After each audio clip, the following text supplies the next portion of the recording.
Health tips நேயர்கள் அனைவருக்கும் வணக்கங்க.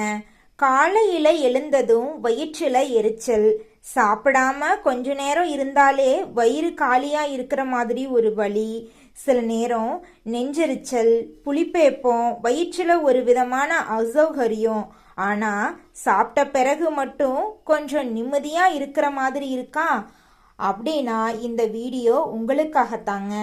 நம்மில் நிறைய பேரு வயிறு காலியாக இருந்தா நல்லது தானே, சாப்பிடாம இருந்தா உடம்புக்கு நல்லது தானேன்னு நினைப்போம். ஆனா சிலருக்கு நீண்ட நேரம் சாப்பிடாம இருக்கிறது வயிற்று அமிலம் தொடர்பான எரிச்சல் மற்றும் அசௌகரியத்தை அதிகரிக்கலாங்க. அதனாலதான் இன்று சாப்பிட்டா குறையும், சாப்பிடாவிட்டா கூடுன்னு சொல்றது என்ன, அது ஏன் நடக்குது, என்ன உணவு சாப்பிடலாம், எதை தவிர்க்கணும், எப்போது மருத்துவரை பார்க்கணும், எல்லாத்தையும் இந்த வீடியோல தெளிவா பார்க்கலாங்க. அதனால இந்த வீடியோவை கடைசி வரைக்கும் ஸ்கிப் பண்ணாம பாருங்க. முதல்ல நம்ம வயிற்றுல என்ன நடக்குதுன்னு சிம்பிளா புரிஞ்சுக்கலாம். நம்ம சாப்பிட்ற உணவை ஜீரணிக்க வயிற்றுல இயற்கையாகவே அமிலம் சுரக்குங்க. இது உடம்புக்கு தேவையான ஒரு செயல்முறைங்க.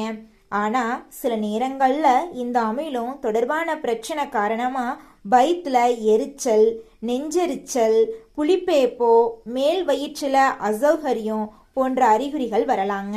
சில பேருக்கு நீண்ட நேரம் சாப்பிடாம இருந்தாலே இந்த டிஸ்கம்ஃபர்ட் அதிகமாக தெரியும். அதனால தான் சிலர் சாப்பிட்டதும் வயிறு கொஞ்சம் சரியாயிடுதுன்னு சொல்லுவாங்க. ஆனால் இதை வச்சு எந்த உணவை சாப்பிட்டாலும் பிரச்சனை சரியாயிடுன்னு நினைக்கவே கூடாது. என்ன சாப்பிட்றோம் என்பது ரொம்ப முக்கியங்க. இப்போ முக்கியமான விஷயத்துக்கு வரலாங்க. காலை உணவை ஸ்கிப் பண்றது, மதிய உணவை தாமதப்படுத்துறது, வேலை காரணமா பல மணி நேரம் சாப்பிடாம இருக்கிறது, இப்படி நீண்ட நேரம் உணவு இல்லாம இருக்கிறது சிலருக்கு வயிற்றெரிச்சல், அசிடிட்டி அறிகுறிகளை தூண்டலாம். அதுவும் ஏற்கனவே அசிடிட்டி அல்லது ரிஃப்ளக்ஸ் பிரச்சனை இருக்கிறவங்களுக்கு இது அதிகமாக உணரப்படலாம். அதனால வயிறு காலியா இருந்தாலே எல்லாருக்கும் பிரச்சனை வரும் அப்படின்னு அர்த்தம் கிடையாதுங்க. உங்க உடம்பு எப்படி ரியாக்ட் பண்ணுது அப்படிங்கறதா முக்கியம். அப்படின்னா வயிறெரிச்சல் வரும்போது என்ன சாப்பிடலாம்? முதல்ல ரொம்ப ஹெவியா சாப்பிட வேண்டாங்க. சிறிய அளவில் எளிதாக ஜீர்ணிக்கக்கூடிய உணவை எடுத்துக்கொள்றது சிலருக்கு உதவியா இருக்கலாம். உதாரணமா சாதம், அதை கூட கஞ்சி போன்ற எளிய உணவு, இட்லி போன்ற குறைந்த எண்ணெய் உணவு, காய்கறிகள், தேவையான அளவு தண்ணி. உங்களுக்கு எந்த உணவு சாப்பிட்டா பிரச்சனை அதிகமாகிறது என்பதையும் கவனிச்சு பாருங்க. ஏன்னா ஒருத்தருக்கு பிரச்சனை தரும் உணவு இன்னொருத்தருக்கு பிரச்சனை தராம இருக்கலாம். எந்த உணவுகளை கவனமா கையாளணும்னு பார்த்தீங்கன்னா இப்ப இந்த விஷயம் ரொம்ப முக்கியங்க. வயிற்று எரிச்சல், ஆசிட் ரெஃப்ளக்ஷன் அடிக்கடி வர்றவங்க சில உணவுகளை சாப்பிட்ட பிறகு சிம்டம்ஸ் அதிகமாகுதா அப்படிங்கிறத நீங்க கவனிச்சு பார்க்கணுங்க. அதிக காரம், அதிக எண்ணெய், அதிக கொழுப்புள்ள உணவு, அதிக coffee, tea, chocolate, carbohydrate drinks போன்றவை சிலருக்கு ரிஃப்ளக்ஸ் அல்லது ஹார்ட்பர்ன் சிம்டம்ஸை அதிகப்படுத்தலாம். அதே போல இரவு நேரத்துல ரொம்ப ஹெவியா சாப்பிட்டு உடனே படுத்துக்கொள்ற பழக்கமும் சிலருக்கு பிரச்சனையை அதிகப்படுத்தலாம்.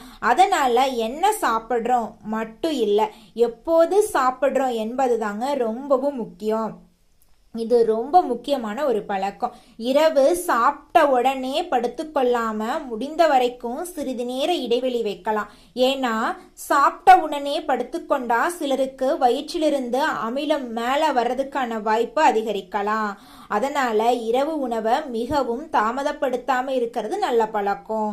மேலும் இரவு நேரத்துல உங்களுக்கு ரிஃப்ளக்ஸ் அதிகமாக இருந்தால் எந்த உணவு எடுத்துக்கொண்ட பிறகு சிம்டம் அதிகமாகுது அப்படிங்கிறத நோட் பண்ணி வச்சுக்கோங்க. இங்கே நான் ஒரு முக்கியமான விஷயத்த சொல்லணுங்க. ஒவ்வொரு வயிற்று வலியும் அசிடிட்டி கிடையாதுங்க. ஒவ்வொரு நெஞ்சரிச்சலும் சாதாரண கேஸ்ட்ரிக் ப்ராப்ளம் அப்படின்னு நினைக்கக்கூடாதுங்க. அடிக்கடி ஹார்ட்போன் வருது, தொடர்ந்து விளங்குறதுல சிரமம் வருது, தொடர்ந்து வாந்தி வருது, எதிர்பாராத அளவுக்கு எடையழைப்பு வருது, ரத்தம் கலந்த வாந்தி, கருப்பு நிற மலம் அல்லது கடுமையான நெஞ்சுவலி, மூச்சு திணறல் போன்ற அறிகுறிகள் இருந்துச்சுன்னா வீட்டிலேயே ஆசிடிட்டி அப்படின்னு நினைச்சு ட்ரீட்மெண்ட் எடுத்துக்கொள்ளாம மருத்துவரை அணுகிறது ரொம்பவும் முக்கியங்க. குறிப்பா நெஞ்சுவலி புதிதாகவோ கடினமாகவோ இருந்தா உடனடியா மருத்துவ உதவி தேவைப்படலாம். அப்போ நம்ம தினசரி வாழ்க்கையில என்ன செய்யலாம்? முதலாவது, நீண்ட நேரம் உணவு இல்லாம இருக்கிறத தவிர்க்க முயற்சி செய்யுங்க. ரெண்டாவது, உங்களுக்கு சிம்டம்ஸ் அதிகமாகும் ட்ரிகர் ஃபுட்ஸ் என்னன்னு கவனிங்க.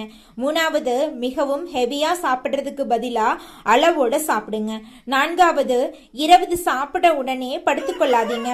ஐந்தாவது, உங்களுக்கு தொடர்ந்து ஆசிடிட்டி அல்லது ரிஃப்ளக்ஸ் சிம்டம்ஸ் இருந்துச்சுன்னா காரணத்தை தெரிந்து கொள்ள மருத்துவரிடம் ஆலோசனை பெறுங்க.